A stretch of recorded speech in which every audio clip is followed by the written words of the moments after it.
ಸಂಸದೆ ಸುಮಲತಾ ಅಂಬರೀಶ್ ಅವರು ಕೂಡ ಕಾರ್ಯಕ್ರಮದಲ್ಲಿ ಭಾಗಿಯಾಗಿದ್ದಾರೆ. ಪ್ರಧಾನಿ ನರೇಂದ್ರ ಮೋದಿಯವರ ಜೊತೆಗೆ ಸ್ವಾಗತವನ್ನು ಬಯಸ್ತೇನೆ. ಮಂಡ್ಯ ಜಿಲ್ಲೆ ಸಕ್ಕರೆ ನಾಡಿನ ಪರವಾಗಿ ತಮಗೆ ನಮ್ಮ ಹೃತ್ಪೂರ್ವಕ ಸ್ವಾಗತವನ್ನು ಕೋರೋಕೆ ಇಷ್ಟಪಡ್ತೀನಿ. ಇವತ್ತಿನ ದಿನ ಇಲ್ಲಿ ಒಂದು ಇತಿಹಾಸ.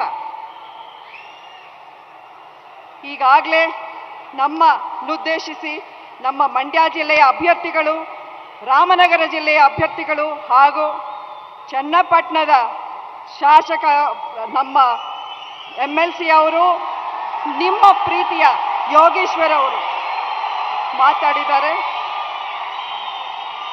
ಇವತ್ತಿನ ದಿನ ಒಂದು ಹೊಸ ಇತಿಹಾಸವನ್ನ ಬರೆಯುವಂಥ ದಿನ ಆಗಬೇಕು. ಯಾವುದು ಅಧಿಕಾರ ಶಾಶ್ವತ ಅಲ್ಲ, ಯಾರದು ಭದ್ರಕೋಟೆ ಎಲ್ಲೂ ಇರಲ್ಲ. ಪ್ರೀತಿ ಒಂದೇ ನಮ್ಮ ಭದ್ರಕೋಟೆ.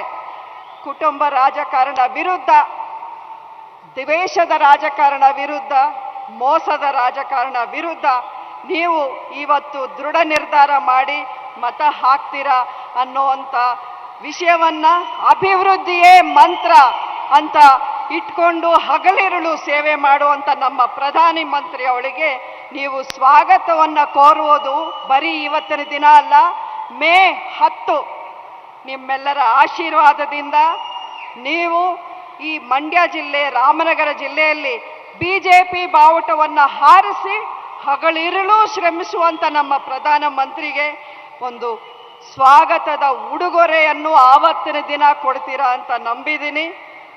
ಈ ಜನಸಾಗರವನ್ನು ನೋಡ್ತಾ ಇದ್ರೆ ನೀವೆಲ್ಲರೂ ಯೋಗೀಶ್ವರ್ ಅವರಿಗೆ ಮತ ಹಾಕಲೇಬೇಕು ಅಂತ ಮನಸ್ಸು ಮಾಡಿ ಬಂದಿದ್ದೀರಾ. ಆ ಮೇ 10ಕ್ಕೆ ಮತಗಟ್ಟೆಗೆ ಹೋಗಿ ಆ ವೋಟ್ ಹಾಕೋದು ಒಂದೇ ಬಾಕಿ ಇದೆ, ಅದು ಗೊತ್ತಾಗ್ತಿದೆ. ಈ ಬಾರಿ ನೀವೆಲ್ಲರೂ ಮನಸ್ಸು ಮಾಡಿ, ಹಾಗೆ ನಮ್ಮ ಮಂಡ್ಯ ಜಿಲ್ಲೆಯ ಅಭ್ಯರ್ಥಿಗಳಿಲ್ಲಿದ್ದಾರೆ, ರಾಮನಗರದ ಜಿಲ್ಲೆಯ ಎಲ್ಲ ಅಭ್ಯರ್ಥಿಗಳಿದ್ದಾರೆ. ಎಲ್ಲರಿಗೂ ನೀವು ಆಶೀರ್ವಾದ ಮಾಡಿ, ಮನಸ್ಸು ಮಾಡಿ, ನಿಮ್ಮ ಹೆಚ್ಚಿನ ಮತಗಳ ಅಂತರದಿಂದ ಆಶೀರ್ವಾದ ಮಾಡ್ತೀರಾ ಅಂತ ನಂಬಿ ಮತ್ತೊಮ್ಮೆ ನಮ್ಮ ಹೆಮ್ಮೆಯ ಪ್ರಧಾನಮಂತ್ರಿಗಳಿಗೆ ನಮ್ಮ ಎಲ್ಲ ಅಭ್ಯರ್ಥಿಗಳ ವತಿಯಿಂದ, ನಮ್ಮ ಮಂಡ್ಯ ಜಿಲ್ಲೆಯ ವತಿಯಿಂದ, ಚನ್ನಪಟ್ಟಣದ ಮಹಾಜನತೆಯ ವತಿಯಿಂದ ಹೃತ್ಪೂರ್ವಕ ಸ್ವಾಗತವನ್ನು ಬಯಸ್ತೀನಿ. ಧನ್ಯವಾದಗಳು. ಮಂಡ್ಯ ಸಂಸದ ಶ್ರೀಮತಿ ಸುಮಲತಾ ಅಂಬರೀಶ್ ಅವರಿಗೆ ಧನ್ಯವಾದಗಳು.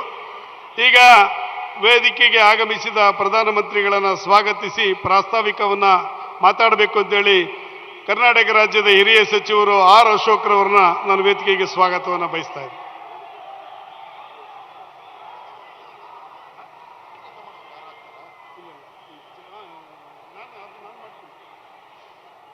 ಭಾರತ್ ಮಾತಾ ಕಿ, ನರೇಂದ್ರ ಮೋದಿ ಅವರಿಗೆ. ಬಂಧುಗಳೇ, ಈ ಕಾರ್ಯಕ್ರಮಕ್ಕೆ ನಿಮ್ಮೆಲ್ಲರ ಪರವಾಗಿ ಮಂಡ್ಯ ಮತ್ತು ಬೆಂಗಳೂರು ರಾಮನಗರ ಜಿಲ್ಲೆ ಈ ಭಾಗದ ಜನಗಳ ಪರವಾಗಿ ನಮ್ಮೆಲ್ಲರ ನೆಚ್ಚಿನ ನಾಯಕ, ನಮ್ಮೆಲ್ಲರ ಅಚ್ಚುಮೆಚ್ಚಿನ ಪ್ರಧಾನಿ ನರೇಂದ್ರ ಮೋದಿ ಅವರಿಗೆ ನಿಮ್ಮೆಲ್ಲರ ಪರವಾಗಿ ಹೃದಯಪೂರ್ವಕವಾದಂತಹ ಸ್ವಾಗತವನ್ನ ಕೋರ್ತಾ ಇದ್ದೀನಿ ಎಲ್ಲರೂ. ಬಂಧುಗಳೇ, ಕರ್ನಾಟಕದಲ್ಲಿ ಪದೇ ಪದೇ ಕಾಂಗ್ರೆಸ್ ಅವರು ಒಂದು ಮಾತು ಕೇಳ್ತಾರೆ, ನೀವು ಯಾಕೆ ಮೋದಿಯವ್ರನ್ನೇ ಕರೆಸ್ತೀರಾ, ಯಾಕೆ ಮೋದಿಯವರೇ ಬರಬೇಕು, ಯಾಕೆ ಮೋದಿಯವ್ರನ್ನೇ ಕರೆಸ್ತೀರಾ ಅಂತ. ಅದಕ್ಕೆ ನಾನು ಕಾಂಗ್ರೆಸ್ ಅವ್ರಿಗೆ ಹೇಳಕ್ ಇಷ್ಟಪಡ್ತಾ ಇದ್ದೀನಿ, ನಮ್ಮ ಜೊತೆ ನಮ್ಮ ನಾಯಕರಾದಂತ ನರೇಂದ್ರ ಮೋದಿ ಅವರಿದ್ದಾರೆ. ಕಾಂಗ್ರೆಸ್ ಅವರೇ ನಿಮ್ಮ ಜೊತೆ ಯಾರಿದ್ದಾರೆ? ಕಾಂಗ್ರೆಸ್ ಅವರೇ ನಿಮ್ಮ ಜೊತೆ ಯಾರಿದ್ದಾರೆ? ಭ್ರಷ್ಟಾಚಾರ, ದ್ರೋಹ, ವಂಚನೆ, ಇದು ಕಾಂಗ್ರೆಸ್ಸಿನ ಮನೆ ಮಾತು. ನಮ್ಮ ಜೊತೆ ಮೋದಿ ಇದ್ದಾರೆ, ನಿಮ್ಮ ಜೊತೆ ಭ್ರಷ್ಟಾಚಾರಿಗಳಿದ್ದಾರೆ. ಇದು ನಮ್ಮ ಪಾರ್ಟಿಗೂ ನಿಮ್ಮ ಪಾರ್ಟಿಗೂ ಇರುವಂತ ಡಿಫರೆನ್ಸ್. ಇವತ್ತು ಹೇಳ್ತೀರಾ ಕರ್ನಾಟಕ ಸರ್ಕಾರ, ಬೊಮ್ಮಾಯಿ ಅವರು ಲಿಂಗಾಯತ ಮುಖ್ಯಮಂತ್ರಿಗಳು ಭ್ರಷ್ಟಾಚಾರಿಗಳು ಅಂತ ನೀವು ಹೇಳ್ತೀರಾ. ಸಿದ್ದರಾಮಯ್ಯನವರೇ, ನಿಮ್ಮ ಮೇಲೆ ACB ಅಲ್ಲಿ ಆಂಟಿ ಕರಪ್ಷನ್ ಆಕ್ಟ್ ಅಲ್ಲಿ ನಿಮ್ಮ ಮೇಲೆ 65 ಕೇಸ್ ಬಿತ್ತು. ಅದನ್ನೆಲ್ಲ ಮುಚ್ಚಾಕಿದ್ರಿ ನೀವು. ಬಸವರಾಜ ಬೊಮ್ಮಾಯಿ ಅವ್ರ ಮೇಲೆ ಒಂದೇ ಒಂದು ಕೇಸ್ ಇಲ್ಲ, ಆದ್ರೂ ಅವ್ರನ್ನ ಭ್ರಷ್ಟಾಚಾರಿ ಅಂತಿರಲ್ಲ. ಇದು ನ್ಯಾಯನಾ ಅಂತ ಕೇಳ್ತಾ ಇದ್ದೀರಿ. ಇವತ್ತು ಕಾಂಗ್ರೆಸ್ ದೇಶದ ಎಲ್ಲ ಭೂಪಟದಲ್ಲೂ ಕಾಂಗ್ರೆಸ್ ಹೋಗ್ತಾ ಇದೆ. ಎಲ್ಲೂ ಇಲ್ಲ, ಇವತ್ತು ಮಹಾರಾಷ್ಟ್ರದಲ್ಲಿಲ್ಲ, ಮಧ್ಯಪ್ರದೇಶ ಇಲ್ಲ, ಇರುವಂತ ರಾಜಸ್ಥಾನ ಅಳ್ಳಾಡ್ತಾ ಇದೆ ಇನ್ನೇನು ಹೋಗ್ಬೇಕು ಅಂತೇಳಿ. ಇವತ್ತು ಕಾಂಗ್ರೆಸ್ಗೆ ಡೆಲ್ಲಿ ನಾಯಕರಿಗೆ, ರಾಹುಲ್ ಗಾಂಧಿ ಅವರಿಗೆ, ಸೋನಿಯಾ ಗಾಂಧಿ ಅವರಿಗೆ ಒಂದು ATM ಬೇಕು. ಆ ATMಗೋಸ್ಕರ ಅವರು ಕರ್ನಾಟಕಕ್ಕೆ ಬರ್ತಾ ಇದ್ದಾರೆ. ದಯವಿಟ್ಟು ಅವಕಾಶವನ್ನ ಕೊಡಬೇಡಿ. ಕರ್ನಾಟಕ ಅಭಿವೃದ್ಧಿ ಹೊಂದುತ್ತಾ ಇರತಕ್ಕಂತ ಒಂದು ರಾಜ್ಯ, ಡಬಲ್ ಇಂಜಿನ್ ಸರ್ಕಾರ. ಮೋದಿಯವರ ಆಡಳಿತ ಕರ್ನಾಟಕಕ್ಕೆ ಬರಬೇಕು, ಮೋದಿಯವರ ಡೆವಲಪ್ಮೆಂಟ್ ಕರ್ನಾಟಕಕ್ಕೆ ಬರಬೇಕು, ಮೋದಿಯವರು ಅಭಿವೃದ್ಧಿ ಅನ್ನೋದನ್ನ ಈ ರಸ್ತೆ ಮಾಡೋ ಮುಖಾಂತರ ತೋರಿಸಿದ್ದಾರೆ. ಕಾಂಗ್ರೆಸ್ ಅವರೇ, ನೀವ್ ಏನ್ ಮಾಡಿದೀರಾ ಅಂತ ಜನಗಳಿಗೆ ಹೇಳಿ.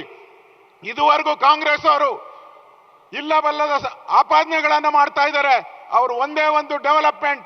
ಕಾಂಗ್ರೆಸ್ ಈ ರಾಜ್ಯದಲ್ಲಿ, ಈ ದೇಶದಲ್ಲಿ 50 ವರ್ಷಗಳ ಕಾಲ ಆಡಳಿತ ಮಾಡಿದೆ. ಮೋದಿಯವರು ಆಡಳಿತ ಮಾಡಿರೋದು 9 ವರ್ಷ ಮಾತ್ರ. 9 ಇಯರ್ಸ್ ಮೋದಿ ಗವರ್ಮೆಂಟ್. ಇದುವರೆಗೂ ಕಾಂಗ್ರೆಸ್ ಅವರು ಇಲ್ಲಬಲ್ಲದ ಆಪಾದನೆಗಳನ್ನ ಮಾಡ್ತಾ ಇದ್ದಾರೆ.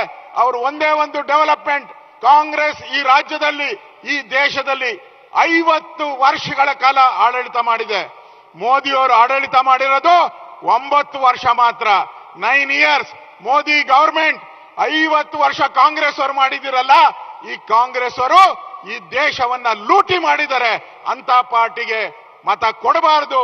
ನಮ್ಮ ಜೊತೆ ಇವತ್ತು ಮೋದಿಯವರಿದ್ದಾರೆ. ನಾನು ಕೂಡ 2 ಕಡೆ ನಮ್ಮ ಪಾರ್ಟಿ, ನಮ್ಮ ಮೋದಿಜಿಯವರು, ನಮ್ಮ ಅಧ್ಯಕ್ಷರು ನನಗೆ 2 ಕಡೆ ಸ್ಪರ್ಧೆ ಮಾಡಕ್ಕೆ ಅವಕಾಶ ಕೊಟ್ಟಿದ್ದಾರೆ. ಒಂದ್ ಕಡೆ DK ಶಿವಕುಮಾರ್ ಕನಕಪುರದಲ್ಲಿ ಅವರ ವಿರುದ್ಧ ಸ್ಪರ್ಧೆ ಮಾಡ್ತಾ ಇದ್ದೀನಿ. ಇನ್ನೊಂದ್ ಕಡೆ ದೇವೇಗೌಡರ ಮನೆ ಪದ್ಮನಾಭನಗರ, ಅಲ್ಲಿ ಸ್ಪರ್ಧೆ ಮಾಡ್ತಾ ಇದ್ದೀನಿ. ಈ 2 ಕಡೆನೂ ಆಶೀರ್ವಾದ ಮಾಡಿ ಗೆಲ್ಸ್ಬೇಕು ಅನ್ನೋ ವಿನಂತಿಯನ್ನ ಮಾಡಿ ಎಲ್ಲರೂ ಒಂದ್ಸರಿ ನರೇಂದ್ರ ಮೋದಿ ಅವರಿಗೆ, ನರೇಂದ್ರ ಮೋದಿ ಅವರಿಗೆ, ನಮ್ಮ ಜೊತೆ ಯಾರಿದ್ದಾರೆ, ನಮ್ಮ ಜೊತೆ ಯಾರಿದ್ದಾರೆ. ಧನ್ಯವಾದಗಳು. ಆರ್ ಅಶೋಕ್ರವರಿಗೆ ಧನ್ಯವಾದಗಳು. ಈಗ ಬೊಂಬೆ ನಾಡು ಚನ್ನಪಟ್ಟಣಕ್ಕೆ ಆಗಮಿಸಿರುವ ಪ್ರಧಾನಮಂತ್ರಿ ಶ್ರೀಯುತ ನರೇಂದ್ರ ಮೋದಿ ಅವರಿಗೆ ಈ ಭಾಗದ ಜನಪ್ರಿಯ ನಾಯಕರಾಗಿರ್ತಕ್ಕಂಥ ಶ್ರೀಯುತ CP ಯೋಗೇಶ್ ರವರು ಮಹಾಭಾರತದಲ್ಲಿ ಯುದ್ಧವನ್ನ ಗೆಲ್ಲಿಸಿದ ಶ್ರೀಕೃಷ್ಣನ, ಇಲ್ಲಿನ ಅಪ್ರಮೇಯ ಕೃಷ್ಣನನ್ನ ಮತ್ತು ಮಹಾಭಾರತದಲ್ಲಿ ಯುದ್ಧವನ್ನ ಗೆಲ್ಲಿಸಿದಂತ ಕೃಷ್ಣನ ಒಂದು ಪ್ರತಿಮೆಯನ್ನು ಕೊಡೋದ್ರ ಮುಖೇನ, ಹಾಗೂ ರಾಮಾಯಣದಲ್ಲಿ ರಾಮ ಗೆಲ್ಲಲಿಕ್ಕೆ ಕಾರಣವಾದ ಆಂಜನೇಯನ ಬೊಂಬೆಯ ನಾಡಿನ ಬೊಂಬೆಯನ್ನು ಕೊಡೋದ್ರ ಮುಖೇನ ಅವರಿಗೆ ಸ್ವಾಗತವನ್ನು ಆತ್ಮೀಯವಾಗಿ ಬಯಸ್ತಾ ಇದ್ದೀವಿ. ಇವತ್ತು ಅವರ ಜೊತೆ ರಾಮನಗರ ಮತ್ತು ಮಂಡ್ಯದ ಎಲ್ಲ ಶಾಸಕ ಸ್ಥಾನಕ್ಕೆ ಸ್ಪರ್ಧಿಸಿರ್ತಕ್ಕಂಥ ಎಲ್ಲ ಅಭ್ಯರ್ಥಿಗಳು ಅವರ ಜೊತೆ ನಿಂತಿದ್ದಾರೆ. ಇವತ್ತು CP ಯೋಗೇಶ್ವರರು ಸನ್ಮಾನ ಮಾಡಿದಂತ CP ಯೋಗೇಶ್ವರವರಿಗೆ, ಸುಮಲತಾರವರಿಗೆ, ಆರ್ ಅಶೋಕ್ರವರಿಗೆ ಎಲ್ಲರಿಗೂ ಸಹ ಧನ್ಯವಾದಗಳನ್ನು ಹೇಳ್ತಾ ಇದ್ದೀವಿ ಬಂಧುಗಳೇ. ಈಗ ಮಾನ್ಯ ಶ್ರೀ ಪ್ರಧಾನಮಂತ್ರಿ ನರೇಂದ್ರ ಮೋದಿಯವರು ನಮ್ಮನ್ನ ಕುರಿತು ಮಾತಾಡೋರಿದ್ದಾರೆ. ಅವರ ಭಾಷಣವನ್ನ ಕನ್ನಡಕ್ಕೆ ವಿಧಾನ ಪರಿಷತ್ ಸದಸ್ಯರಾದ ಶ್ರೀಯುತ ನರಸಿಂಹನಾಯ್ಕರವರು ಅನುವಾದವನ್ನ ಮಾಡಲಿದ್ದಾರೆ.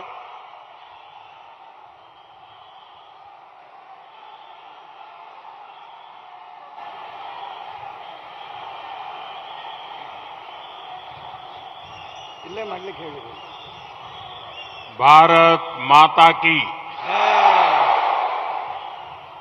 भारत माता की। श्री राम अनुग्रही सिदा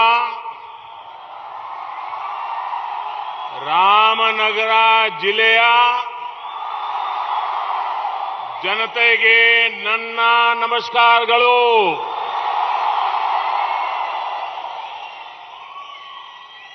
अप्रमेय स्वामी मंदिर श्री केंगल अजनेय स्वामी मंदिर को मेरा भक्ति भाव से प्रणाम. सिद्धगंगा मठ के त्रिविधा दासोही श्री शिवकुमार स्वामी जी, आदि चुनचुनगिरी मठ के श्री बाल गंगाधर स्वामी जी का जन्म इसी पवित्र धरती पर हुआ था। मैं सभी संतजनों का वंदन करता हूं। ಅಪ್ರಮೇಯ ರಾಮ ಮಂದಿರ ಶ್ರೀ ಕೆಂಗಲ್ ಆಂಜನೇಯ ಸ್ವಾಮಿ ಮಂದಿರಕ್ಕೆ ನನ್ನ ಭಕ್ತಿಪೂರ್ವಕ ಪ್ರಣಾಮಗಳು. ಸಿದ್ಧಗಂಗಾ ಮಠದ ತ್ರಿವಿಧ ದಾಸೋಹಿ ಶ್ರೀ ಶಿವಕುಮಾರ ಸ್ವಾಮೀಜಿ, ಆದಿಚುಂಚನಗಿರಿ ಮಠದ ಶ್ರೀ ಬಾಲಗಂಗಾಧರನಾಥ ಸ್ವಾಮೀಜಿಯವರ ಜನ್ಮ ಇದೇ ಪವಿತ್ರ ಭೂಮಿಯಲ್ಲಿ ಆಗಿರುತ್ತದೆ. ನಾನು ಎಲ್ಲ ಸಂತ ಶ್ರೇಷ್ಠರಿಗೆ ವಂದನೆಯನ್ನ ಮಾಡುತ್ತೇನೆ. भाइयों और बहनों, इस बार का कर्नाटका का ये चुनाव बहुत विशेष है। ये चुनाव आने वाले 25 सालों के कर्नाटका के विकास को तय करने वाला है। ये चुनाव कर्नाटका को देश का नंबर 1 राज्य बनाने का चुनाव है और ये महायज्ञ, ये संकल्प सिर्फ और सिर्फ बीजेपी ही पूरा कर सकती है। कांग्रेस और जेडीएस की दृष्टि में कर्नाटका सिर्फ एक एटीएम है, जबकि बीजेपी के लिए कर्नाटका देश के विकास का सबसे महत्वपूर्ण ग्रोथ इंजन है। ಈ ಬಾರಿಯ ಕರ್ನಾಟಕದ ಚುನಾವಣೆ ಭಾರಿ ಮಹತ್ವದಾಗಿದೆ. ಈ ಚುನಾವಣೆ ಬರುವ 25 ವರ್ಷಗಳ ಕರ್ನಾಟಕದ ವಿಕಾಸವನ್ನು ನಿಶ್ಚಯ ಮಾಡಲಿದೆ. ಈ ಚುನಾವಣೆ ಕರ್ನಾಟಕವನ್ನು ದೇಶದ ನಂಬರ್ 1 ರಾಜ್ಯವನ್ನಾಗಿ ಮಾಡುವ ಚುನಾವಣೆ ಮತ್ತು ಈ ಮಹಾಯಜ್ಞವನ್ನು, ಈ ಸಂಕಲ್ಪವನ್ನು ಕೇವಲ ಬಿಜೆಪಿ ಮಾತ್ರ ಮಾಡಬಲ್ಲದು. ಕಾಂಗ್ರೆಸ್ ಮತ್ತು ಜೆಡಿಎಸ್ನ ದೃಷ್ಟಿಯಲ್ಲಿ ಕರ್ನಾಟಕ ಒಂದು ಎಟಿಎಂ ಮಾತ್ರ. ಆದರೆ ಬಿಜೆಪಿಗೆ ಕರ್ನಾಟಕ ದೇಶದ ವಿಕಾಸಕ್ಕೆ ಅತ್ಯಂತ पूर्ण अभिवृद्धिया इंजिन आಗಿದೆ. भाइयों और बहनों, कर्नाटका ने भी लंबे दौर तक अस्थिर सरकारों का नाटक देखा है। अस्थिर सरकारों में सिर्फ और सिर्फ लूटने के लिए लड़ाई होती है, विकास नहीं होता।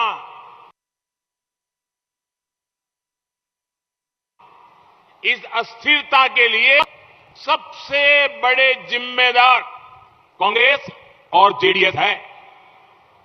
ये दिखावे के लिए 2 दल है, लेकिन दिल से एक है। ये दिल्ली में साथ साथ रहते हैं, पार्लियामेंट में एक दूसरे का साथ देते हैं। ये दोनों दल परिवारवादी है। ये दोनों करप्शन को बढ़ावा देते हैं। इन दोनों दलों को अस्थिरता में अपॉर्चुनिटी दिखती है। और जेडीएस तो जरा देखिए, जेडीएस तो घोषणा करके कहती है कि 15-20 सीटें मिल जाएं तो वो किंग मेकर हो जाएंगे। ऐसे स्वार्थ से एक परिवार का भला होता होगा, लेकिन कर्नाटका के लाखों परिवारों को नुकसान होता है। आप याद रखिएगा, जेडीएस को दिया एक एक वोट सीधा कांग्रेस के खाते में जाएगा, कर्नाटका में अस्थिरता लाएगा। इसलिए ई बारिया निर्धारा ಈ ಬಾರಿಯ ನಿರ್ಧಾರ ಬಹುಮತದ ಬಿಜೆಪಿ ಸರ್ಕಾರ. ಸಹೋದರ ಸಹೋದರಿಯರೇ, ಕರ್ನಾಟಕ ಬಹಳ ಕಾಲದಿಂದ ಅಸ್ಥಿರ ಸರಕಾರಗಳ ನಾಟಕ ನೋಡಿದೆ. ಅಸ್ಥಿರ ಸರಕಾರದಲ್ಲಿ ಕೇವಲ ಲೂಟಿಗಾಗಿ ಜಗಳ ಮಾತ್ರ ಆಗ್ತದೆ, ವಿಕಾಸ ಆಗುವುದಿಲ್ಲ.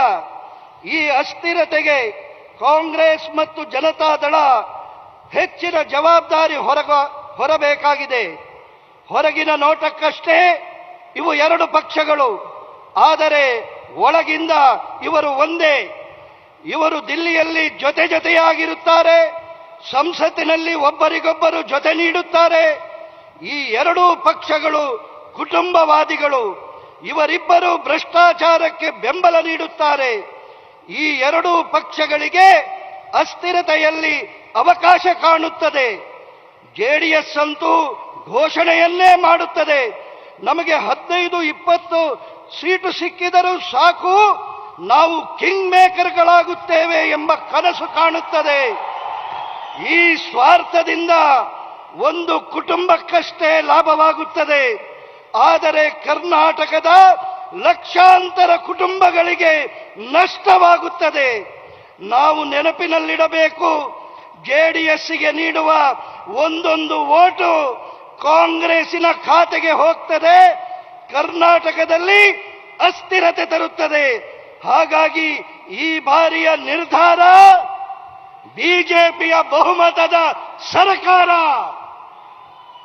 भाइयों और बहनों, जब कांग्रेस जेडीएस की सरकारें होती हैं तो सिर्फ कुछ विशेष परिवार फलते फूलते हैं, लेकिन बीजेपी के लिए हर परिवार,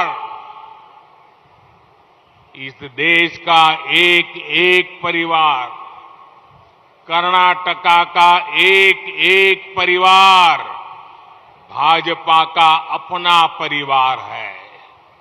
जब बीजेपी की डबल इंजन की सरकार होती है, तब रामनगरा जिले के 3 लाख साथियों के बैंक अकाउंट खुलते हैं. जब बीजेपी सरकार बनती है, 2.5 लाख सामान्य परिवार दुर्घटना और जीवन बीमा से जुड़ते हैं. जब बीजेपी सरकार बनती है, करीब 50,000 साथी अटल पेंशन के हकदार होते हैं. जब बीजेपी सरकार बनती है, 7,000 से ज्यादा गरीब परिवारों के लिए पक्के घर स्वीकृत होते हैं. जब बीजेपी की डबल इंजन सरकार होती है, तब रामनगरा जिले के 90,000 परिवारों को नल से जल की सुविधा मिलती है. जब बीजेपी डबल इंजन सरकार होती है, बहनों को मुफ्त गैस कनेक्शन और टॉयलेट की सुविधा मिलती है. जब बीजेपी डबल इंजन सरकार होती है, हजारों परिवारों को मुफ्त इलाज मिलता है. जब बीजेपी डबल इंजन सरकार होती है, हजारों परिवारों को मुफ्त राशन मिलता है. जब बीजेपी सरकार होती है, सबको मुफ्त कोरोना का टीका मिलता है. यानी डबल इंजन सरकार मतलब सबकी सरकार, गरीब की सेवा करने वाली सरकार, 100% लाभ देने वाली सरकार. ಸಹೋದರ ಸಹೋದರಿಯರೇ, ಯಾವಾಗೆಲ್ಲ ಕಾಂಗ್ರೆಸ್ ಜೆಡಿಎಸ್ನ ಸರ್ಕಾರ ಬರ್ತದೆ, ಆವಾಗ ಕೇವಲ ಕೆಲವು ವಿಶೇಷ ಕುಟುಂಬಗಳಿಗೆ ಮಾತ್ರ ಪ್ರಯೋಜನವಾಗುತ್ತದೆ. ಆದರೆ ಬಿಜೆಪಿಗೆ ಕರ್ನಾಟಕದ ದೇಶದ ಪ್ರತಿಯೊಂದು ಕುಟುಂಬವು ಅದು ತನ್ನ ಕುಟುಂಬದಂತೆ. ಬಿಜೆಪಿಯ ಡಬಲ್ ಎಂಜಿನ್ ಸರ್ಕಾರ ಇರುವಾಗ ರಾಮನಗರದ ಜಿಲ್ಲೆಗೆ 3 ಲಕ್ಷ ಬಡ ಸ್ನೇಹಿತರಿಗೆ ಬ್ಯಾಂಕಿನ ಅಕೌಂಟ್ ತೆರೆಯುತ್ತದೆ. 2.5 ಲಕ್ಷ ಸಾಮಾನ್ಯ ಕುಟುಂಬಗಳಿಗೆ ಅಪಘಾತ ಮತ್ತು ಜೀವ ವಿಮೆಯ ಯೋಜನೆಯ ಜೊತೆಗೆ ಜೋಡಿಸಲಾಗುತ್ತದೆ. ಸುಮಾರು 50,000 ಜನ ಅಟಲ್ ಪೆನ್ಷನ್ನ ಹಕ್ಕುದಾರರಾಗುತ್ತಾರೆ. 7,000ಕ್ಕಿಂತಲೂ ಬಡ ಕುಟುಂಬಗಳಿಗೆ ಸುದೃಢವಾದ ಮನೆಗಳ ನಿರ್ಮಾಣ ಆಗ್ತದೆ. ಬಿಜೆಪಿಯ ಡಬಲ್ ಎಂಜಿನ್ ಸರ್ಕಾರ ಇರುವಾಗ ರಾಮನಗರ ಜಿಲ್ಲೆಯ 90,000 ಕುಟುಂಬಗಳಿಗೆ ನಲ್ಲಿ ನೀರಿನ ಸೌಲಭ್ಯ ಸಿಗ್ತದೆ, ಸಹೋದರಿಯರಿಗೆ ಉಚಿತ ಗ್ಯಾಸ್ ಕನೆಕ್ಷನ್, ಶೌಚಾಲಯಗಳು ಸಿಗುತ್ತದೆ, ಸಾವಿರಾರು ಕುಟುಂಬಗಳಿಗೆ ಆರೋಗ್ಯದ ಚಿಕಿತ್ಸೆಯ ಉಚಿತ ಸೇವೆ ಸಿಗುತ್ತದೆ, ಸಾವಿರಾರು ಕುಟುಂಬಗಳಿಗೆ ಉಚಿತ ರೇಷನ್ ಸಿಗ್ತದೆ, ಎಲ್ಲರಿಗೂ ಉಚಿತ ಕೊರೋನಾ ಲಸಿಕೆ ಸಿಗುತ್ತದೆ. ಅಂದರೆ ಡಬಲ್ ಎಂಜಿನ್ ಸರ್ಕಾರ ಅಂದರೆ ಅದು ಎಲ್ಲರ ಸರ್ಕಾರ, ಬಡವರ ಸೇವೆ ಮಾಡುವ ಸರ್ಕಾರ, 100ಕ್ಕೆ 100 ಪ್ರಯೋಜನ ನೀಡುವ ಸರ್ಕಾರ. भाइयों और बहनों, विश्वासघात का दूसरा नाम ही है कांग्रेस। कांग्रेस ने देश के किसानों के साथ भी हमेशा विश्वासघात किया। कांग्रेस पहले उन परिस्थितियों को बनाने में ताकत लगाती थी जो किसानों को कर्ज में डुबो दे, फिर चुनाव आने पर कर्ज माफी का दिखावा करती थी। आप याद कीजिए, 2008 में चुनाव से पहले कांग्रेस ने झूठी कर्ज माफी घोषित की थी। ये कर्ज माफी सिर्फ उनके लिए थी जो कांग्रेस के साथ मिले जुले थे और कांग्रेस जिनको बैंक से लोन दिलवाती थी। आप सोचिए, जब देश के करोड़ों छोटे किसानों के पास कभी बैंक का दरवाजा तक नहीं खुलता था, कभी जिनका बैंक में खाता नहीं था, जब कर्ज माफी होगी तो उसको लाभ कहां से मिलेगा? वो छोटे किसान बैंकों से नहीं बल्कि दूसरे ब्याजखोरों से, बाजार से कर्ज लेते थे। यानी कांग्रेस की कर्ज माफी का बहुत बड़ा हिस्सा किसानों के पास नहीं बल्कि उनके भाई भतीजे भ्रष्टाचारियों के पास पहुंचा। हालात तो ये थी कि 100 में से 10 किसानों का भी कर्ज सही से माफ नहीं हुआ था। यही कांग्रेस का ट्रैक रिकॉर्ड है। कांग्रेस की हर गारंटी, कांग्रेस की हर घोषणा झूठ का बंडल है, झूठ का बंडल। ಸಹೋದರ ಸಹೋದರಿಯರೇ, ಕಾಂಗ್ರೆಸ್ಸಿನ ಇನ್ನೊಂದು ಹೆಸರು ವಿಶ್ವಾಸಘಾತತನ. ದೇಶದ ರೈತರಿಗೂ ಕೂಡ ಯಾವಾಗಲೂ ವಿಶ್ವಾಸಘಾತ ಮಾಡಿದೆ. ಕಾಂಗ್ರೆಸ್ಸಿನ ಪ್ರಯತ್ನ ರೈತರನ್ನು ಸಾಲದ ಹೊರೆಯಲ್ಲಿ ಮುಳುಗಿಸುವಂತಹ ಪರಿಸ್ಥಿತಿ ನಿರ್ಮಾಣ ಮಾಡುವುದು ಮತ್ತು ಚುನಾವಣೆಯ ಸಂದರ್ಭದಲ್ಲಿ ಸಾಲ ಮನ್ನಾದ ತೋರಿಕೆಯ ಆಟ ಆಡುವುದು. ನೀವು ನೆನಪು ಮಾಡಿಕೊಳ್ಳಿ, 2008ರ ಚುನಾವಣೆಯಲ್ಲಿ ಸಾಲ ಮನ್ನಾದ ಸುಳ್ಳು ಘೋಷಣೆ ಮಾಡಿತು. ಈ ಸಾಲ ಮನ್ನಾದ ಕೇವಲ ಬ್ಯಾಂಕುಗಳಿಂದ ಲೋನ್ ಪಡೆದವರಿಗೆ ಮಾತ್ರ ಆಗಿತ್ತು. ನೀವು ಯೋಚಿಸಬೇಕು, ದೇಶದಲ್ಲಿ ಕೋಟ್ಯಾಂತರ ಸಣ್ಣ ರೈತರಿಗೆ ಬ್ಯಾಂಕಿನಲ್ಲಿ ಖಾತೆಯೇ ಇಲ್ಲ. ಅಂಥವರಿಗೆ ಸಾಲ ಮನ್ನಾದ ಸೌಲಭ್ಯ ಹೇಗೆ ಸಿಗಲು ಸಾಧ್ಯ? ಅಂತಹ ರೈತರು ಬ್ಯಾಂಕಿನಿಂದ ಬದಲಾಗಿ ಬಡ್ಡಿಕೋರರಿಂದ, ಖಾಸಗಿ ವ್ಯಕ್ತಿಗಳಿಂದ ಸಾಲ ಪಡೆಯುತ್ತಿದ್ದರು. ಅಂದರೆ ಕಾಂಗ್ರೆಸ್ಸಿನ ಸಾಲ ಮನ್ನಾದ ಬಹುದೊಡ್ಡ ಭಾಗ ರೈತರಿಗೆ ತಲುಪುತ್ತಿರಲಿಲ್ಲ. ಅದರ ಬದಲಾಗಿ ಕಾಂಗ್ರೆಸ್ಸಿನ ಜನರ ಭ್ರಷ್ಟಾಚಾರಿಗಳ ಕೈ ಸೇರುತ್ತಿತ್ತು. 100ರಲ್ಲಿ 10 ರೈತರಿಗೂ ಸಾಲ ಮನ್ನಾ ಆಗದ ಪರಿಸ್ಥಿತಿ. ಇದು ಕಾಂಗ್ರೆಸ್ ನಡೆದು ಬಂದ ದಾರಿ. ಕಾಂಗ್ರೆಸ್ಸಿನ ಪ್ರತಿಯೊಂದು ಗ್ಯಾರಂಟಿ, ಕಾಂಗ್ರೆಸ್ಸಿನ ಪ್ರತಿಯೊಂದು ಘೋಷಣೆ ಅದು ಸುಳ್ಳಿನ ದೊಡ್ಡ ಮೂಟೆ. साथियों, आजकल कांग्रेस के लोग यहां भी झूठी गारंटी लेकर घूम रहे हैं। मैं आपको बताता हूं सच्ची गारंटी क्या होती है। हम पीएम किसान सम्मान निधि से हर साल हजारों करोड़ रुपए देते हैं, वो भी सीधे किसान के बैंक अकाउंट में। अभी तक देश में लगभग 2.5 लाख करोड़ रुपए किसानों के बैंक खाते में सीधे भेजे जा चुके हैं। इसमें से यहां कर्नाटका के भी किसानों को 18,000 करोड़ रुपए मिले हैं। मैं रामनगरा के किसानों की बात करूं तो उन्हें भी पीएम किसान सम्मान निधि के करीब 300 करोड़ रुपए मिले हैं। 6,000 केंद्र से और 4,000 राज्य से, यानी किसान को डबल इंजन का डबल बेनिफिट हुआ। ये चुनाव से पहले किया गया खेल नहीं, बल्कि वो सच्ची गारंटी है जो किसानों तक हमेशा पहुंचती है।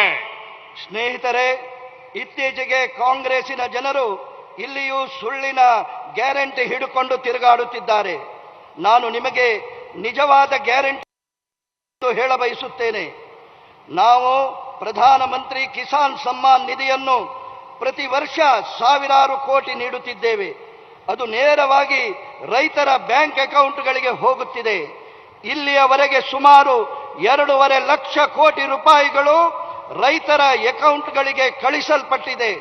ಅದರಲ್ಲಿ ಕರ್ನಾಟಕದ ರೈತರಿಗೆ 18,000 ಕೋಟಿ ರೂಪಾಯಿಗಳು ಸಿಕ್ಕಿರುತ್ತದೆ.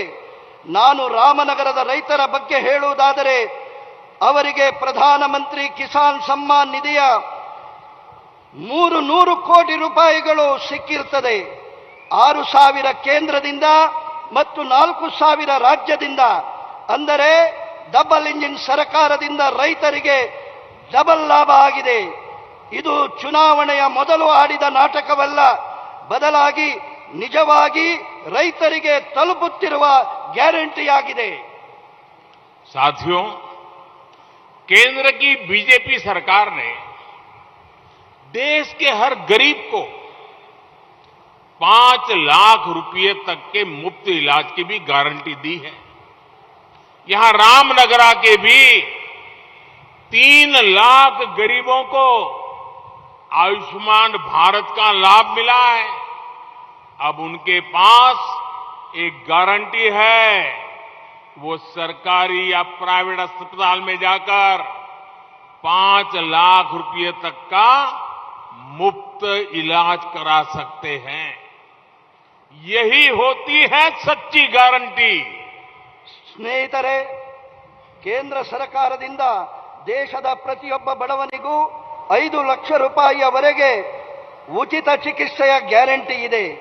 ಇಲ್ಲಿ ರಾಮನಗರದಲ್ಲಿಯೂ 3 ಲಕ್ಷ ಬಡ ಜನರಿಗೆ ಆಯುಷ್ಮಾನ್ ಭಾರತದ ಲಾಭ ಸಿಕ್ಕಿದೆ. ಅವರ ಬಳಿ ಸರ್ಕಾರಿ ಅಥವಾ ಖಾಸಗಿ ಆಸ್ಪತ್ರೆಗಳಿಗೆ ಹೋಗಿ 5 ಲಕ್ಷ ರೂಪಾಯಿಯವರೆಗೆ ಉಚಿತ ಚಿಕಿತ್ಸೆ ಪಡೆಯುವಂತಹ ಸಾಧ್ಯತೆ ಇದೆ. ಇದು ನಿಜವಾದ ಗ್ಯಾರಂಟಿ.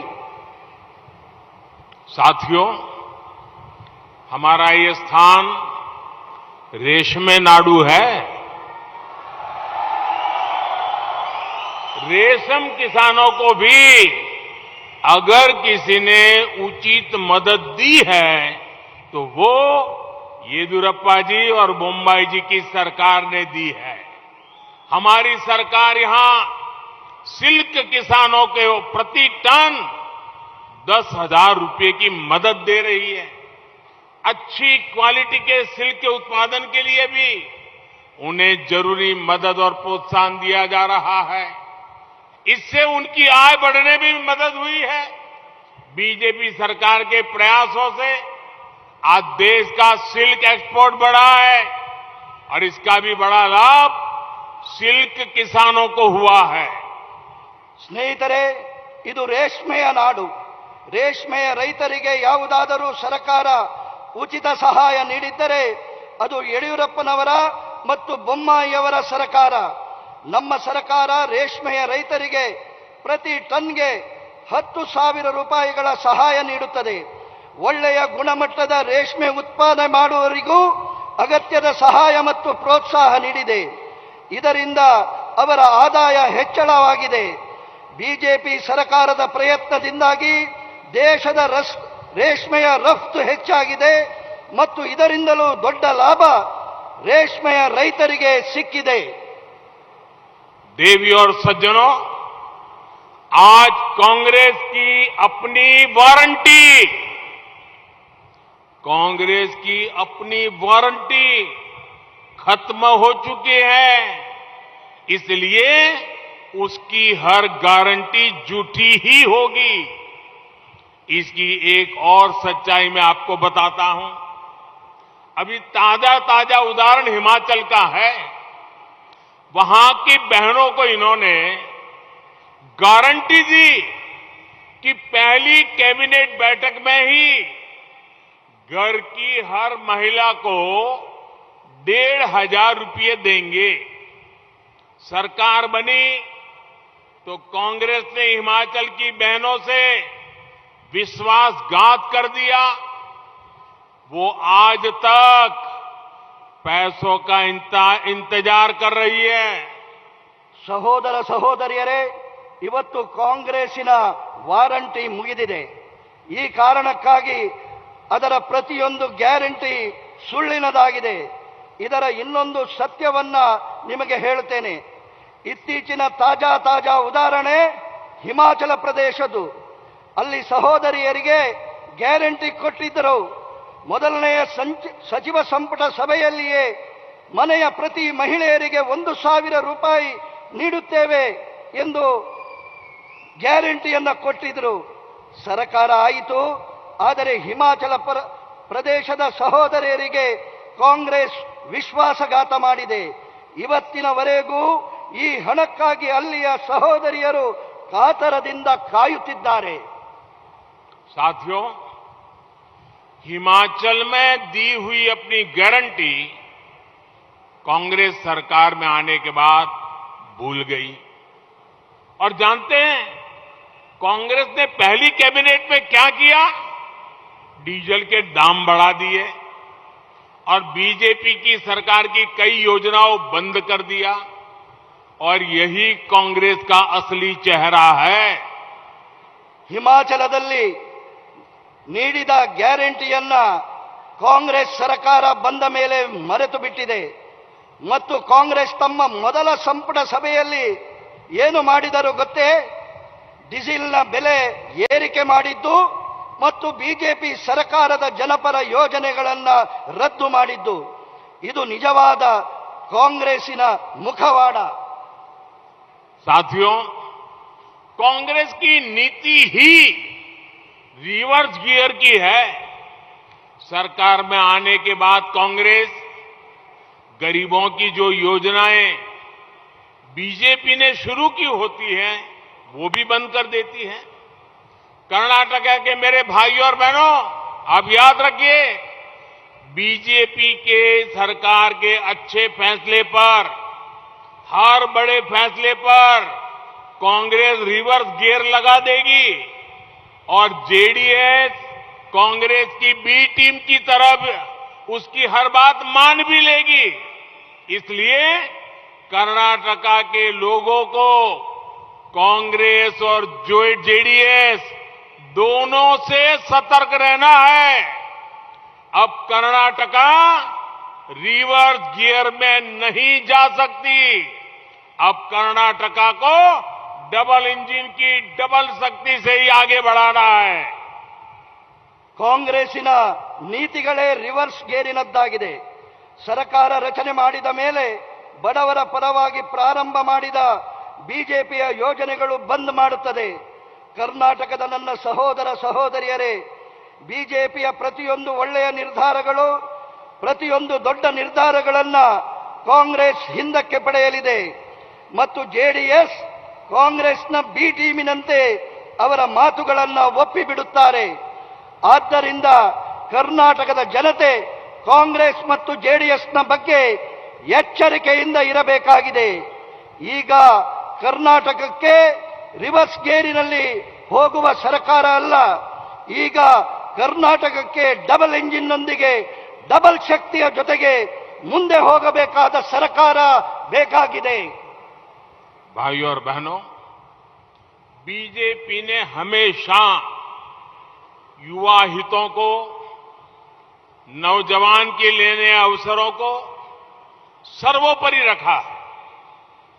गांव देहात में भी नौजवान अपने मन का काम कर सके, इसके लिए बीजेपी ने मुद्रा योजना चलाई। हमने मुद्रा योजना के तहत युवाओं को पूरे देश में 20 लाख करोड़ रुपए से अधिक दिए हैं। मुद्रा के करीब 7 लाख लाभार्थी तो ये रामनगरा जिले के ही हैं। रामनगरा के नौजवानों को मुद्रा योजना के तहत 3000 करोड़ रुपए से अधिक की मदद मिली है। ಸಹೋದರ ಸಹೋದರಿಯರೇ, ಬಿಜೆಪಿ ಯಾವಾಗಲೂ ಯುವಕರ ಹಿತವನ್ನ ಬಯಸುತ್ತದೆ ಮತ್ತು ಯುವಕರಿಗಾಗಿ ಹೊಸ ಅವಕಾಶಗಳಿಗೆ ಪ್ರಥಮ ಆದ್ಯತೆ ನೀಡಿದೆ. ಗ್ರಾಮಗಳಲ್ಲಿಯೂ ಯುವಕರು ತಮ್ಮ ಮನಸ್ಸಿನ ಇಚ್ಛೆಯ ಕೆಲಸ ಮಾಡಲು ಬಿಜೆಪಿ ಮುದ್ರಾ ಯೋಜನೆಯನ್ನ ತಂದಿದೆ. ನಾವು ಮುದ್ರಾ ಯೋಜನೆಯ ಅಡಿಯಲ್ಲಿ ಯುವಕರಿಗಾಗಿ ದೇಶದಲ್ಲಿ 20 ಲಕ್ಷ ಕೋಟಿಗಿಂತಲೂ ಅಧಿಕ ಹಣವನ್ನ ನೀಡಿದ್ದೇವೆ. ಮುದ್ರಾ ಯೋಜನೆಯ ಸುಮಾರು 7 ಲಕ್ಷ ಲಾಭಾರ್ಥಿಗಳು ಈ ರಾಮನಗರದ ಜಿಲ್ಲೆಯಲ್ಲಿ ಇದ್ದಾರೆ. ರಾಮನಗರದ ಯುವಕರಿಗೆ 3000 ಕೋಟಿಗಿಂತಲೂ अधिक सहाय ನೀಡಿದೆ. भाइयों और बहनों, चन्नापटना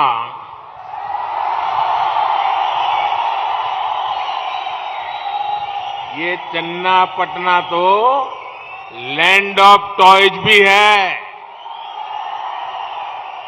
लेकिन कांग्रेस ने हमारे इस परंपरागत खिलौने उद्योग को भी बर्बाद कर दिया। सस्ते विदेशी खिलौनों से भारत के बाजारों को भर दिया था। मुझे याद है, मैंने मन की बात में चन्नापटना के टॉयज हब, हमारे कुशल कारीगरों की बात की थी। मैंने देशवासियों से भारतीय खिलौनों को खरीदने का आह्वान किया था। मुझे बताते हुए गर्व है कि ऐसे प्रयासों से विदेशी खिलौनों के आयात में 70% कमी आई है। वहीं भारतीय खिलौनों का निर्यात में इतनी ही वृद्धि हुई है। आज हजारों करोड़ रुपए का खिलौनों का एक्सपोर्ट हम कर रहे हैं। इससे रामनगरा टॉयज उद्योग को भी बहुत लाभ हुआ है। ಸಹೋದರ ಸಹೋದರಿಯರೇ, ಚನ್ನಪಟ್ಟಣ ಇದು ಗೊಂಬೆಗಳ ನಾಡು. ಆದರೆ ಕಾಂಗ್ರೆಸ್ ನಮ್ಮ ಇಲ್ಲಿಯ ಪರಂಪರಾನುಗತ ಗೊಂಬೆಗಳ ಉದ್ಯೋಗವನ್ನು ನಾಶ ಮಾಡಿತ್ತು. ಕಡಿಮೆ ಬೆಲೆಯ ವಿದೇಶಿ ಬೊಂಬೆಗಳಿಂದ ಭಾರತದ ಮಾರುಕಟ್ಟೆಯನ್ನು ತುಂಬಿಸಿತ್ತು. ನನಗೆ ನೆನಪಿದೆ, ನಾನು ಮನದ ಮಾತು ಮನ್ ಕಿ ಬಾತ್ ಕಾರ್ಯಕ್ರಮದಲ್ಲಿ ಚನ್ನಪಟ್ಟಣದ ಬೊಂಬೆಗಳ ನಾಡಿನ ಮತ್ತು ಇಲ್ಲಿಯ ಕುಶಲಕರ್ಮಿಗಳ ಬಗ್ಗೆ ಮಾತನಾಡಿದ್ದೆ. ನಾನು ದೇಶದ ಪ್ರಜೆಗಳಲ್ಲಿ ಭಾರತೀಯ ಬೊಂಬೆಗಳನ್ನು ಕೊಳ್ಳುವಂತೆ ಆಹ್ವಾನ ನೀಡಿದ್ದೆ. ನನಗೆ ಹೇಳಲು ಹೆಮ್ಮೆ ಅನಿಸುತ್ತದೆ, ಈ ಪ್ರಯತ್ನದ ಕಾರಣಕ್ಕಾಗಿ ವಿದೇಶಿ ಬೊಂಬೆಗಳ ಆಮದು 70% ಕಡಿಮೆಯಾಗಿದೆ. ಅದರ ಜೊತೆಗೆ ಭಾರತದ ಬೊಂಬೆಗಳ ರಫ್ತು ಅಷ್ಟೇ ಪ್ರಮಾಣದಲ್ಲಿ ವೃದ್ಧಿಯಾಗಿದೆ. ಇವತ್ತು ಸಾವಿರಾರು ಕೋಟಿ ರೂಪಾಯಿಗಳ ಬೊಂಬೆ ರಫ್ತು ಮಾಡುತ್ತಿದ್ದೇವೆ. ಇದರಿಂದಾಗಿ ರಾಮನಗರದ ಬೊಂಬೆಗಳ ಉದ್ಯೋಗಕ್ಕೆ ತುಂಬಾ ಲಾಭವಾಗಿದೆ. भाइयों और बहनों, बीजेपी की डबल इंजन सरकार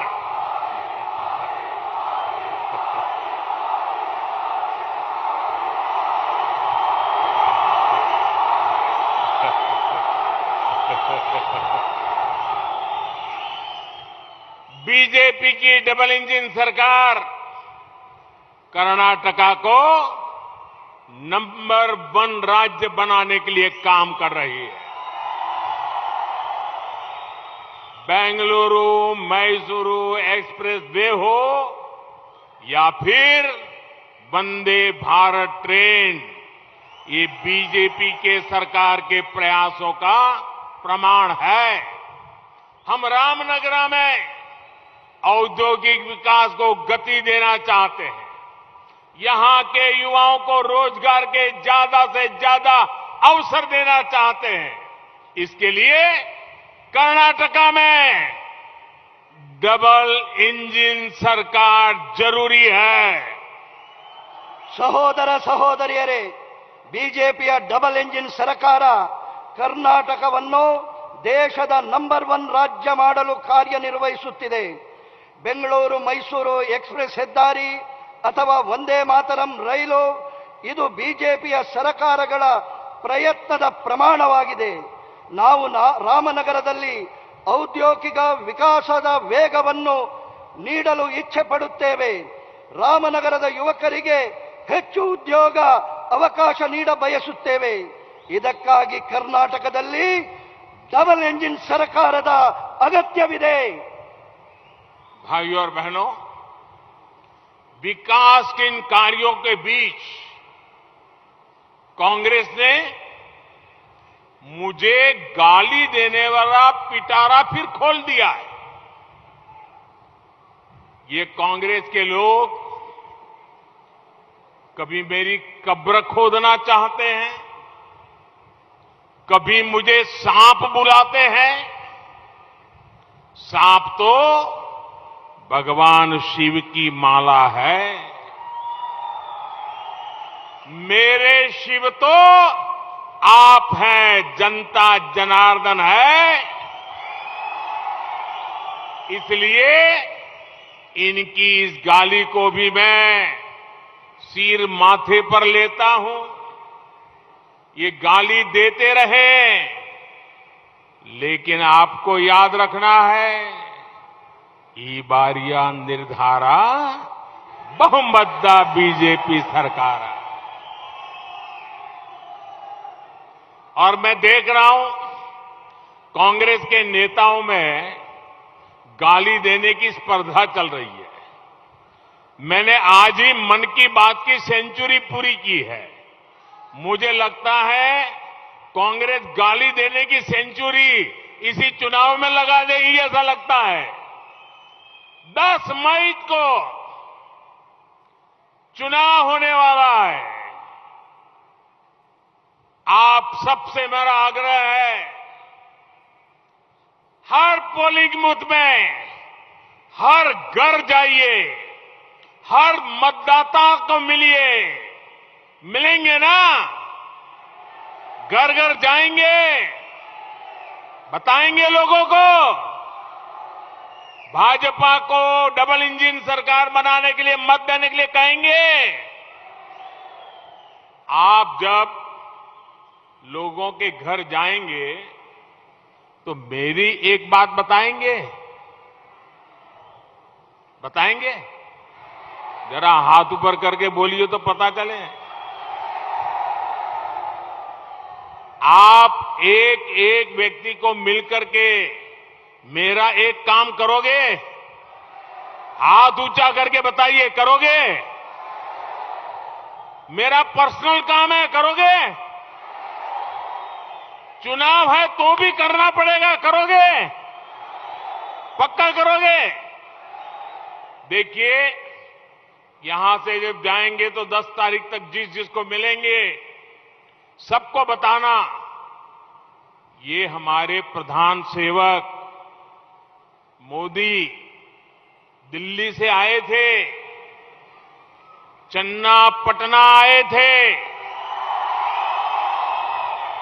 और उन्होंने आपको नमस्कार कहा है, आपको प्रणाम भेजा है। क्या ये आप कहेंगे? घर घर जाकर के मेरा नमस्कार पहुंचाएंगे, हर किसी को मेरा प्रणाम पहुंचाएंगे, माताओं बहनों से आशीर्वाद लेंगे, बुजुर्गों से आशीर्वाद लेंगे। ये कर्नाटका के रामनगरा के लोगों का आशीर्वाद मुझे नई ताकत देगा, नई ऊर्जा देगा, देश के लिए काम करने के लिए मुझे दौड़ने की ताकत दे देगा। इसलिए आपसे मेरी प्रार्थना है, घर घर जाइए और सबको बताइए मोदी जी ने आपको प्रणाम भेजा है। ಸಹೋದರ ಸಹೋದರಿಯರೇ, ವಿಕಾಸದ ಈ ಕಾರ್ಯಗಳ ನಡುವೆ ಕಾಂಗ್ರೆಸ್ ನನ್ನ ಬಗ್ಗೆ ಅವಹೇಳನದ ಮಾತುಗಳ ಪೆಟ್ಟಿಗೆ ತೆರೆದಿದೆ. ಒಮ್ಮೆ ನನ್ನ ಗೋರಿಯನ್ನು ತೋಡಲು ಬಯಸಿದರೆ ಇನ್ನೊಮ್ಮೆ ನನ್ನನ್ನು ಸರ್ಪವೆಂದು ಕರೆಯುತ್ತಾರೆ. ಸರ್ಪ ಭಗವಾನ್ ಶಿವನ ಕೊರಳ ಮಾಲೆಯಾಗಿದೆ. ನನ್ನ ಈಶ್ವರ ಸ್ವರೂಪಿಗಳು ನೀವು ಜನತಾ ಜನಾರ್ದನರು. ಹಾಗಾಗಿ ಅವರ ಅವಹೇಳನದ ಮಾತುಗಳನ್ನ ಶಿರಧಾರಣೆ ಮಾಡಿ ನಿಮ್ಮ ಬಗ್ಗೆ ಸತತವಾಗಿ ನಿರಂತರವಾಗಿ ಕೆಲಸ ಮಾಡುತ್ತಾ ಹೋಗುತ್ತೇನೆ. ಅವರು ಬೈಯುತ್ತಾರೆ, ನಾನು ಕೆಲಸ ಮಾಡುತ್ತೇನೆ. ಆದರೆ ನೀವು ನೆನಪಿಡಬೇಕಾಗಿದೆ,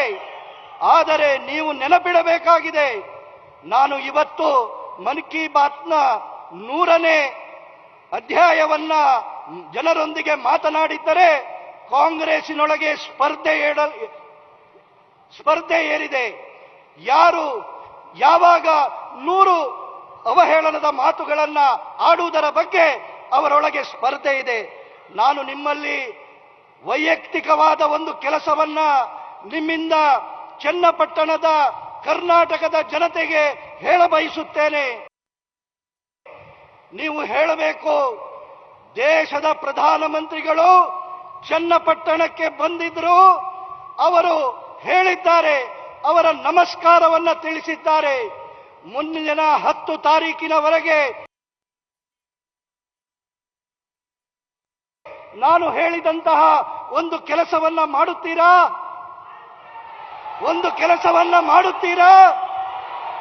ಪ್ರತಿ ಮನೆಗೆ ಹೋಗಬೇಕು, ತಾಯಂದಿರನ್ನ ಮಾತನಾಡಿಸಬೇಕು, ಹಿರಿಯರ ಆಶೀರ್ವಾದ ಪಡಿಬೇಕು, ಭಾರತೀಯ ಜನತಾ ಪಾರ್ಟಿಯನ್ನ ಗೆಲ್ಲಿಸಬೇಕು.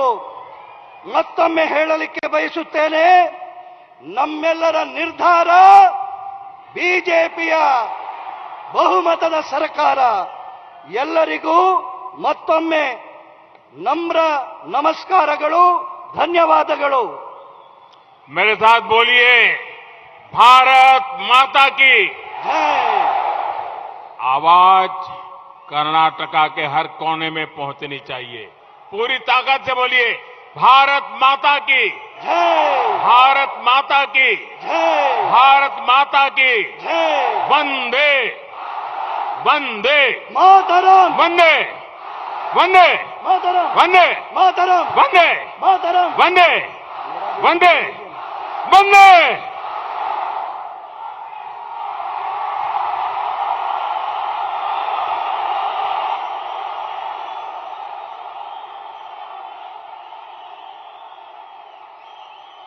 ಕರ್ನಾಟಕ ರಾಜ್ಯದ ಚುನಾವಣಾ ಪ್ರಚಾರವನ್ನ ಇವತ್ತು ಚನ್ನಪಟ್ಟಣ ವಿಧಾನಸಭಾ ಕ್ಷೇತ್ರದಲ್ಲಿ ಅದ್ಭುತವಾಗಿ ಭಾಷಣವನ್ನ ಮಾಡಿ ನಮ್ಮೆಲ್ಲರಿಗೂ ಹುರಿದುಂಬಿಸಿದ್ದಾರೆ.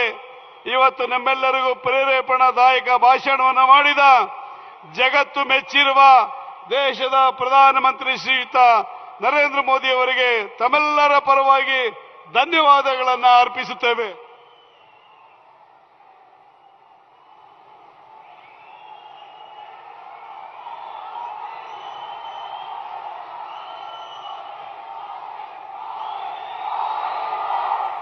ಜೆಡಿಎಸ್ನ ಭದ್ರಕೋಟೆ ಚನ್ನಪಟ್ಟಣದಲ್ಲಿ ಪ್ರಧಾನಿ ನರೇಂದ್ರ ಮೋದಿ ಅವರು ಅಬ್ಬರದ ಭಾಷಣವನ್ನ ಮಾಡಿದ್ರು. ಒಂದಿಷ್ಟು ವಿಚಾರಗಳನ್ನ ನೇರವಾಗಿ ಪ್ರಸ್ತಾಪ ಮಾಡುವ ಮೂಲಕ ಕಾಂಗ್ರೆಸ್ ಹಾಗೆ ಜೆಡಿಎಸ್ ಎರಡೂ ಪಕ್ಷಗಳ ವಿರುದ್ಧ ವಾಗ್ದಾಳಿ ಮಾಡುವಂತಹ ಕೆಲಸವನ್ನ ಪ್ರಧಾನಿ ನರೇಂದ್ರ ಮೋದಿ ಅವರು ಮಾಡಿದ್ರು. ಅದರಲ್ಲೂ ಪ್ರಮುಖವಾಗಿ ಪ್ರಧಾನಿ ಬಳಸಿದ್ದು ಅಸ್ಥಿರ ಸರ್ಕಾರದ ಅಸ್ತ್ರ. ಜೆಡಿಎಸ್ ಕಾಂಗ್ರೆಸ್ನ ಬಿ ಟೀಮ್ನಂತೆ ಕೆಲಸ ಮಾಡುತ್ತೆ. ನೋಡೋದಕ್ಕೆ ಎರಡೂ ಪಕ್ಷಗಳು ಕೂಡ ಬೇರೆ ಬೇರೆ ಅಂತ ಅನ್ಸಿದ್ರು ಕೂಡ ಒಳಗೊಳಗೆ ಅವರು ಒಂದೇ ಇದ್ದಾರೆ. ನ್ಯೂಸ್ ಫಸ್ಟ್ ಪ್ರತಿಕ್ಷಣ.